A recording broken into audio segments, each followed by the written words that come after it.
From chronic pain to sports injuries, get Asia's leading joint care under one roof. Your journey to mobility starts at Sunshine Bone and Joint Institute by Kim's Sunshine Hospital, Gachibowli or Begumpe. Book your consultation today. మౌనికను అత్యంత దారుణంగా ప్రేమించాడని కొంతమంది, మోసం చేశారని కొంతమంది, డబ్బులు బాకీ ఉందని కొంతమంది, ఇలా రకరకాల ప్రచారాలు జరుగుతున్నటువంటి నేపథ్యంలో మౌనిక హత్య ఒక కలకలం రేపుతున్నటువంటిది అయితే ఉంది. ముఖ్యంగా అసలు మౌనిక ఒక పక్కన పార్ట్ టైం ఉద్యోగం చేస్తుంది, మరో పక్కన ఈవెంట్స్ చేస్తుంది, చిన్న పని దగ్గర నుంచి పెద్ద పని వరకు చేస్తూ ఇంట్లో వాళ్ళకి సహకరిస్తుంది. అట్లాంటి మౌనిక ఇవాళ విగత జీవిగా శవమై తేలినటువంటి పరిస్థితి కనిపిస్తుంది. అది కూడా శవాన్ని గుర్తుపట్టడానికి వీలు లేకుండా ముక్కలుగా నరికి ఆ పాటలన్నింటినీ సగం కట్ చేసి వాటన్నింటినీ దహనం చేసే ప్రయత్నం అయితే చేశారు. కానీ నిందితుడు రవీంద్రకి సంబంధించి నేను ఒక్కడనే హత్య చేశానని చెప్పినటువంటి పరిస్థితి అయితే ఉంది. ఇప్పటి వరకు పోలీసులు, మౌనిక తండ్రి, మీడియా అంతా కూడా రకరకాలుగా ఈ కేసుకు సంబంధించి మాట్లాడుతున్నటువంటిది అయితే ఉంది. అయితే అసలు మౌనిక ఎలా ఉండేది, మౌనిక ఇంట్లో వాళ్ళకి ఎట్లా సహకరించేది, మౌనిక తను చదువుకుంటూనే జాబ్ చేస్తున్నటువంటి డబ్బులన్నీ తీసుకొచ్చి వాళ్ళ తల్లిదండ్రులకి ఎలా సహకరించేది, ఇప్పటి వరకు బయటకు రానటువంటి ఆమె తల్లి, మౌనిక తల్లి ప్రస్తుతం మనతోనే ఉన్నారు. నేను ఒకసారి వారితో మాట్లాడదాం. అంటే ఇప్పుడు మౌనికని మీరు చిన్నప్పటి నుంచి చూశారు, పెంచారు, పెద్ద చేశారు, చదువుకుంది. ఈ క్షణం మీ దగ్గర లేదు. మీరు మీ అమ్మాయి శవాన్ని చూసారా, బాడీని చూసారా? ఒకసారి చూపించారు, కళ్ళు తిరిగి పడిపోయాను సార్. దాని అందం చందం అంతా నాశనం అయిపోయింది. కళ్ళు గుడ్లు తెరుస్తూ నోరు అనేసి చనిపోయింది సార్. పేక్ కోసం మరి ఎలా చంపాడో, ముక్కు నోరు మూసి ప్రాణం తీస్తాడంట సార్. అవన్నీ మాకు చాలా నరకంలాగా ఉన్నది సార్. పిల్ల కోసం వింటుంటే చూసి మరి తట్టుకోలేక పడిపోయాను. నన్ను ఇంటికి తీసుకొచ్చారు సార్. ఇది అమ్మాయి మీ కూతురేనా? అవును సార్. ఆ అమ్మాయి ఏం నా కూతురు సార్. ఆ పాపే నా కూతురు. నా కూతురే, కానీ ఇంత బాగున్న పిల్ల చాలా ఘోరాతి ఘోరంగా ఉన్నది సార్. చూస్తున్నాం కదమ్మా, ఇంత చూడు చక్కని పుత్తడి బొమ్మలా ఉంది. రేపో మాపో పెళ్లి చేస్తారు, పెళ్లి కూతురు. శనివారం పెళ్లి చూపులు అయ్యింది సార్. పెళ్లి కుదిరింది, ఆదివారానికి చనిపోయింది. ఇప్పుడు ఇలా ఇలా ఇలా రెడీ అయ్యి బయటికి వెళ్తుంది కదా, మీరు చూస్తున్నారు ఈ ఫోటో, ఇలా రెడీ అయ్యి బయటికి వెళ్తుంది కదా. మరి మీరు అమ్మాయి పోస్ట్ మార్టం తర్వాత బాడీ ఎట్లా చూశారు? విగట జీవిగా, చాలా క్రూరాతి క్రూరంగా, చూడలేని పరిస్థితుల్లో చూసి తట్టుకోలేక కళ్ళు తిరిగి పడిపోయాను సార్. నన్ను ఇంటికి తీసుకొచ్చేసారు. తట్టుకోలేము సార్. నేను చెట్టంత కూతురు సార్. నాకు మందులు కొనేది, ఇంటికి కూర ఖర్చులు చేసేది నా పెద్ద కూతురుతో. చాలా ప్రతిరోజు మీకు తను ఈవెంట్స్ చేయడమో, జాబ్ చేయడమో, ప్రతిరోజు ఎక్కడో చోట కష్టపడి డబ్బులు సంపాదించి ఫ్యామిలీకి ఉపయోగపడుతూనే ఉందా సార్? బ్యాంక్లోనే పార్ట్ టైం జాబు, నేషనల్ బ్యాంక్లోని పార్ట్ టైం జాబు. మిగతా సమయాల్లోని తను ఈ ఈవెంట్లు ఏ వచ్చినా కూడా చేసేది. గోల్డ్ షాప్లో చేసేది. గోల్డ్ షాప్ ఈవెంట్ చేస్తే ఎక్కువ మనీ ఇచ్చేవారు, మిగతా ఏ ఈవెంట్లకు వెళ్ళినా కొద్దిగా తక్కువ మనీ ఇచ్చేవారు, కానీ చేసేది. కానీ ఇక్కడ ఇంత కష్టపడి ఇన్ని డబ్బులు సంపాదించే మీ కూతుర్ని కేవలం డబ్బులు, నన్ను బెదిరింపులకు గురి చేస్తుంది, డబ్బులు అడుగుతుంది, డబ్బులు ఇవ్వట్లేదని నేను చంపేశానని రవీంద్ర అంటున్నాడు. అసలు రవీంద్ర గురించి మీకు ఏమన్నా తెలుసా? అసలు ఎప్పుడన్నా తెలుసా సార్? పాప చనిపోయిన తర్వాత ఆ పేరు వింటున్నాను. అతని ముఖం తెలియదు సార్. అతను ఐడెంటిటీ కార్డు అనేసి ఏవేవో మెసేజ్ల్లోని అదే వార్తల్లోని ఉన్నాయి. అవన్నీ వెతికాం, ఏమో ఉండొచ్చేమో అనుకుని. ఇంట్లో మొత్తం అంతా వెతికారా? మౌనికకి సంబంధించి చనిపోయిన తర్వాత అతను ఐడి కార్డు మీ ఇంట్లోనే ఉందని చెప్తున్నారు కదా, అసలు దీనికి సంబంధించి ఏమైనా వెతికారా మీరు? ఇల్లంతా సార్, ఇల్లంతా తన సామానంతా వెతికాము. బ్యాంకులో దాని డబ్బులు, దాని బట్టలు తప్ప ఏమి లేవు సార్. తను చెప్పడానికి ఫిక్స్డ్ డిపోలు ఉన్నాయా? మౌనికకి సంబంధించినటువంటి ఫిక్స్డ్ డిపాజిట్ ఉన్నాయా? బ్యాంక్ మేనేజర్ ఇంత డబ్బులు ఎక్కడదని నేను ఈవెంట్లు చేస్తున్నాను కదా, ఆ బ్యాంక్లో కూడా తెలుసండి. ఈవెంట్లు చేస్తున్నామని ఫిక్స్డ్ డిపాజిట్ చేసుకుంది. అన్ని మౌనిక పేరు మీద. అసలు మౌనికకి రవీంద్ర అనే వ్యక్తి డబ్బులు ఇచ్చాడా? మౌనికనే రవీంద్ర అనే వ్యక్తికి డబ్బులు ఇచ్చిందా అసలు? సార్, ఆ సంగతులు ఏమీ మాకు తెలియదు. అది ఎవరికైనా ఇస్తుంది కానీ ఎవరి దగ్గర తీసుకునే రకం కాదు. ఈ రవీంద్ర ఎవడో, వాళ్ళకున్న బంధం ఏంటో మాకు ఏంటి తెలీదు. అయినా అలాంటివి లేవు సార్. ఉంటే మాకు ఏదో ఒక విధంగా తెలుస్తుంది కదా సార్. అలాంటివి ఏం మాకు తెలియదు సార్. అసలు ఇప్పుడు దాకా చెంగుమంటూ ఆడుకునేది మీ ఇంటి దగ్గరే ఉండేది, అందరికీ కనిపించే మీ కూతురు మరి క్షణం అసలు కనిపించట్లేదు. 4 రోజుల నుంచి లేదు. లేదు సార్, అందుకే తట్టుకోలేకపోతున్నాం సార్. చెట్టు అంత కూతురు సార్. రేపు మాపు పెళ్ళి అవుతుంది. అక్క చెల్లెలిద్దరికి పెళ్లి సంబంధాలు చూస్తున్నాం. ఆ పిల్లకి చూస్తే అలాగ అయిపోయింది సార్. తట్టుకోలేకపోతున్నాను సార్. అసలు మీ మౌనికకి సంబంధించి బయట ఒక ప్రచారం జరుగుతుంది, తల్లిగా మిమ్మల్ని బాధించే విషయం కాదు ఇది, కానీ సమాజంలో రకరకాల ప్రచారాలు జరుగుతాయి. మీ అమ్మాయికి పెళ్ళి అంటే ఇష్టం లేదని, పెళ్లి చేసుకోవడం ఇష్టం లేదు, పిల్లల కలడం ఇష్టం లేదని ఒక ప్రచారాలు అయితే తీవ్రంగా జరుగుతున్నాయి. మరి పెళ్లి సంబంధం చూసామని తల్లిగా మీరు చెప్తున్నారు. సార్ అవన్నీ ఏమో మరి నాకేమి తెలియదు సార్. మేము మా బాధ్యత ఏంటంటే పిల్లలకి పెళ్ళిళ్ళు చేయాలి కాబట్టి పెళ్లి సంబంధాలు ఇదంతా కావాలని మీ అమ్మాయి మీద జరుగుతున్నటువంటి ప్రచారం అనుకోవచ్చు అసలు. మరి ఇన్ని దారుణమైనటువంటి ప్రచారాలు, ఓ పక్కన బ్యాంకుల్లో డిపాజిట్లు ఉన్నాయి, డబ్బులు దాస్తుంది, ఓ పక్కన ప్రతిరోజు ఈవెంట్లు చేస్తున్నప్పుడు కనీసం ఎంతో కొంత సంపాదిస్తూనే ఉంటారు. ఇంత జాగ్రత్త పర్రాలు వేరే అతని దగ్గర నుంచి డబ్బులు డిమాండ్ చేసి డబ్బుల కోసం హింసించిందని అసలు ఎట్లా? లేదు సార్, నేను నమ్మను సార్, నేను నమ్మను. నా కూతురు దగ్గర బోల్ డబ్బులు ఉన్నాయి, కావాలంటే నేను మీకు అన్నీ కూడా దగ్గరుండి చూపిస్తాను, వాళ్ళ నాన్నే చూపిస్తాను, నేను చూపించక్కర్లేదు. అంటే మొదటి రోజు నుంచి కూడా వాళ్ళ నాన్న నా కూతురు దగ్గర డబ్బులు ఉన్నాయి, నా దగ్గర డబ్బులు ఉన్నాయి, మాకు డబ్బులతో పనే లేదు, ఇబ్బంది లేదని చెప్తున్నారు. ఒక పని చేసుకుంటున్నాం కదా సార్, మాకు డబ్బులతో పని లేదు. దేవుడు దయ వల్ల తినడానికి తిండి ఇచ్చాడు దేవుడు, బట్టలు ఇచ్చాడు, అన్నీ ఉన్నాయి. ఆ డబ్బులతో పనేముంది సార్ మాకి? వాళ్ళకి అడిగి అక్కడ అంత దూరం వెళ్ళి అడగవలసిన పనేముంది సార్? ప్రతిరోజు మీ అమ్మాయి మీ ఇంటి దగ్గర నుంచి రెడీ అయ్యి వెళ్తుందా? అవును సార్. ఇప్పుడు మీ అమ్మాయి రావట్లేదు కదా ఇంట్లో నుంచి? చెట్టంత కూతురు మాయమైపోయినట్టుగా ఉన్నది, వస్తున్నట్టే అనిపిస్తుంది సార్. గొడుగు వేసుకుంటుంది, మాస్క్ పెట్టుకుంటుంది సార్, స్కార్ప్ ఇలాగ మూసుకుంటుంది. ఈ 4 రోజుల నుంచి ఎలా ఉండగలుగుతున్నారు? ఒక్క నిమిషం, ఇక్కడ వాళ్ళ సిస్టర్ ఒక బ్యాంకుకి సంబంధించినటువంటి బ్యాలెన్స్ దాన్ని డిస్ప్లే చేస్తున్నారు. నేను దాన్ని కొంచెం చూపించే ప్రయత్నం అయితే చేస్తాను. ఇక్కడ ఉన్నటువంటి దీనిలోనే అంటే ఈ అకౌంట్లోనే 2,18,120 రూపాయలు ఒక డిపాజిట్ అంటే ఒక బ్యాంకుకి సంబంధించినటువంటి ఉన్నది. ఇంకో దానిలో 21,974 రూపాయలు.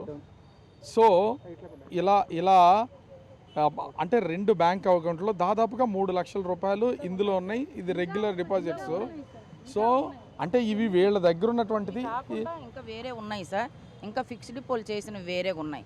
ఈ 2 మాత్రం తన ఫోటో తీసుకుంది. డబ్బులు పిచాచి, మౌనిక డబ్బులు పిచాచి, డబ్బుల కోసమే వేధింపులకు గురి చేస్తుంది, అందుకే నేను తట్టుకోలేక చంపేశానన్న నింద ఎందుకు? అసలు అలా ప్రచారం చేయాల్సిన బాధ్యత ఏంటి? ఇదే అతను పరిచయం అయ్యిందేమో, అవన్నీ మాకు తెలియలేని అతనిలాగా నేను చెప్పలేను సార్. పరిచయం అయ్యి అప్పడిగి ఉంటాడు, ఆ డబ్బులు ఇచ్చి ఉంటుంది. ఆ డబ్బులు తిరిగి ఇవ్వలేకో, లేకపోతే మరి ఇస్తానని మోసం చేసి రప్పించుకొని చంపేశాడు, మాకు తెలియదు సార్. డబ్బులు కొరత లేదు, దేవుడు మాకు బాగానే ఉన్నది, బాగానే ఇచ్చాడు. ఇతను ఏదో పథకం ప్రకారం ప్లాన్ వేసి మరీ చంపేశాడు. అసలు ఈ హత్య చూశారు కదా, చూసినట్టు మీ కూతుర్ని మీరు శ్మశానానికి తీసుకెళ్ళినప్పుడు చూశారు, మొక్కలన్నీ కూడా అతికించారు సార్. అతికించి వైట్ క్లాత్ తోటి కవర్ చేస్తారు. కవర్ చేసి ఒక్కసారి ముఖం చూడండి అమ్మని దగ్గర తీసుకెళ్ళి, మళ్ళీ అడగాలని కాదు కానీ మీ కూతురు ముఖం చూపించారు కదా మీకు. ఇప్పుడున్నటువంటి ముఖానికి మీరు రెడీ చేసి మీ కూతురు పుత్తడి బొమ్మలాగా తయారు చేసిన ముఖానికి చాలా చాలా చాలా ఘోరం అంటే మీరైనా ఏడుస్తారండి. ఇక్కడ చూసిన ముఖానికి అక్కడ చూసిన ముఖానికి చాలా తేడా. మీరైనా కంటతడి పెడతారు, కళ్ళు తెరిచి నోరా అని కాలిపోయి తెల్లగా పొర ఇదంతా తీసి క్లీన్ చేశారండి. జుట్టు అంతా కాలిపోయిందండి. పిల్లని ముఖం ఒకటే ప్యాకింగ్ చేశారు. బట్టలతోటే కోసాడంట. ఒంటి మీద బట్టలు ఉండగానే మొత్తం అంతా కట్ చేసాడండి. బట్టలు ఉంటుండగా కట్ చేసి జీన్ ప్యాంటు టీ షర్ట్ వేసుకుని మార్చిలోనే అవన్నీ కట్ చేసి చెక్ చేయాలి కాబట్టి వాళ్ళు తీస్తారు. బూట్లు వేసుకుంది, చెప్పులు కాదు సార్, బూట్లు వేసుకున్నది. సెల్ ఫోన్ మీకు ఏమన్నా దొరికిందా? మీకు ఏమన్నా ఇవ్వడం కానీ, పోలీసులు ఇవ్వడం కానీ ఇట్లాంటిది ఏమైనా ఉందా? సెల్ ఫోను వాళ్ళ దగ్గరే ఉంది, దాంట్లో ఉన్న డేటా అన్నీ అందులోనే ఉంది. మాకు తెలియదు, మాకు ఏటి ఇవ్వలేదు సార్. సిమ్ కార్డు కాల్చేశాడు అని విన్నాం సార్, అంతేగాని మాకు ఇంక ఏటి ఇవ్వలేదు సార్. పాప ఒంటి మీద ఒక చైను, ఒక పెండెంటు, ఒక ఉంగరం ఉండేది. అవన్నీ ఉన్నాయా? ఇప్పుడు మీకు అప్పగించేటప్పుడు పోలీసులు కానీ, పోస్ట్ మార్టం చేసినటువంటి డాక్టర్స్ కానీ మీకు ఏమైనా అప్పగించారా? మాకేటి అప్పగించలేదు. పోలీస్ స్టేషన్లో మాత్రం పెండెంట్ ఒకటే ఉందని చెప్తున్నారు, మిగతావి లేవు అన్నారు. మేము ఆ 3 వస్తువులు ఉన్నాయి పాప ఒంటి మీద, ఇంకే బంగారం లేదు. వాచ్ పెట్టుకుంది, మామూలు నార్మల్. మీరు అసలు ఏం కోరుతున్నారు? ఇప్పుడు పుత్తడి బొమ్మ లాంటి కూతురు అందంగా రెడీ చేసుకుని బయటికి వెళ్ళి ఈవెంట్లు చేస్తున్నావు, డబ్బులు సంపాదిస్తున్నావు, చిన్న ఉద్యోగం చేస్తుంది, ఇలా నడుస్తున్నటువంటి మీ కూతురు ఇవాళ మీకు రాలేదు, తిరిగి రాదు, లేదు, ఇంకా ఎప్పటికీ మీరు ఫోటోల్లో చూసుకోవడం తప్ప ఏం న్యాయం కోరుతున్నారు సార్? ఒక ఆడపిల్లకి ఇంత ఘోరంగా ఇంత అన్యాయంగా చేశారు. అటువంటి వాళ్ళకి శిక్ష విధించండి, ఉరి తీయండి. ఇంకొక ఆడపిల్లకి ఇలాగ అన్యాయం జరగకూడదు, ఇంకొక ఆడపిల్లకి ఇలాంటివి జరగకూడదు, ఇలాంటి పరిస్థితి రాకూడదని నేను కోరుకుంటున్నాను సార్. ఇప్పుడు మీ సిస్టర్ చనిపోయింది, మీరును ఇంకా మీకు తమ్ముడు అన్న ఎవరైనా ఉన్నారా? తమ్ముడు ఉన్నాడు పని మీద బయటకు వెళ్ళాడు సార్. నేను, నా తర్వాత మా చెల్లి తర్వాత తమ్ముడు ఉన్నాడు. ఎట్లా ఉండేదండి మీతో అసలు మీ సిస్టర్? ఇంట్లో అందరికంటే నాతోటే బాగుంది. పెద్దక్క ఏటి కావాలి నాకు, ఎప్పుడున్న మధ్యాహ్నం ఈ కాయగూరలు ఏటి తేవాలి, దొండకాయలు కావాలి, ఏటి కావాలి, టిఫిన్ కావాలా, సాయంకాలం ఎంత బిజీ ఉన్నాను వీలైతే తను లేకపోయినా ఆన్లైన్ బుక్ చేసి మరీ టిఫిన్ పెట్టేది మాకైతే. మీ ఇంట్లో ఒక విధంగా చెప్పాలంటే పెద్ద కొడుకు లాంటి పర్సనే మీ చెల్లి. మా అమ్మకి మా ఇంట్లో కావాల్సిన రేషన్ మొత్తం తనే తెచ్చేది. మా మమ్మీకి మెడిసిన్, ఎందుకంటే హెల్త్ బాగోదు, రీసెంట్గా కంటి ఆపరేషన్ కూడా మా మమ్మీకి అయ్యింది. మెడిసిన్ ఏటి అయిపోయిందా ఏటి అని ఫోన్ చేసి మరీ వెళ్ళి తెచ్చేది. నాకంటే అదే పెద్దదానిలాగా ఇంట్లో బాధ్యత అంతా తీసుకునేది. మాకు ఏ ఐటమ్స్ కావాలని తెచ్చేది. కానీ ఇప్పుడు మరి ఏమి లేదు, మరి ఎవరు చేస్తారు? ఇప్పుడు చేసుకో పరిస్థితి కూడా వేరు.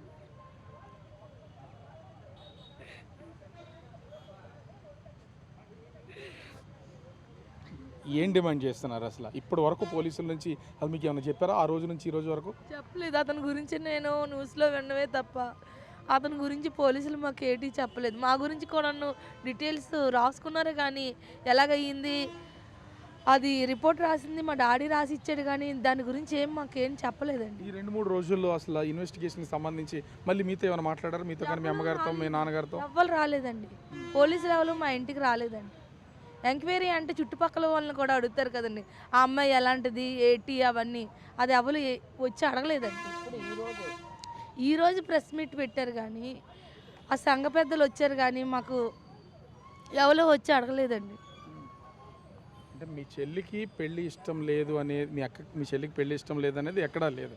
తనకు పెళ్లి సంబంధం చూశారు, పెళ్లి చేయాలనుకున్నారు, అంతా ఉంది. మరి ఎందుకు మీ చెల్లికి పెళ్లి ఇష్టం లేదు, తను కాపురం చేయడానికి ఇష్టపడదు, పిల్లల్ని కనడానికి ఇష్టపడదు అనే ప్రచారం ఎందుకు చేస్తున్నారు? మీ చెల్లి మీద కావాలనే ఇవన్నీ చేస్తున్నారా? కావాలని నింద వేసి పెళ్లి సెట్ అయిందని చంపేశాడేమోనండి. అది ఎందుకు వెళ్ళిందో ఇంటికి నాకు తెలియదండి. ఎందుకు వెళ్ళిందో ఎప్పుడు అతని పేరు కూడా మేము వెళ్ళలేదు. ఫోన్లో కూడా ఫొటోస్ నేను ఎప్పుడు చూడలేదు అతను. ఎంతసేపు మా చెల్లి ఫోటోలు చూసుకునేది, కానీ అది ఈవెంట్లకి వెళ్ళేది కదండి. మీ సిస్టర్ మొబైల్ ఆపరేట్ చేస్తూ ఉంటారు, చూస్తూ ఉంటారా? మీ సిస్టర్ మొబైల్ పాస్వర్డ్ ఉండేది కాదండి, పాస్వర్డ్ లేదు. ఫోటోలు మీరు చూసేవాళ్ళు, మీ గ్యాలరీ కానీ ఇతర ఫోటోలు కానీ అన్ని చూసాను. ఈ మధ్యకాలంలో నేను చూడలేదు, ఎవరి ఫోటోలు ఉండేవి కాదు, ఎంతసేపు దాని ఫోటోలు అయితే చూసుకునేది. సిస్టర్కి ఏమైనా ఇన్స్టాగ్రామ్ లాంటి ఇట్లాంటి ఏమైనా వాడే అలవాటు ఉందా?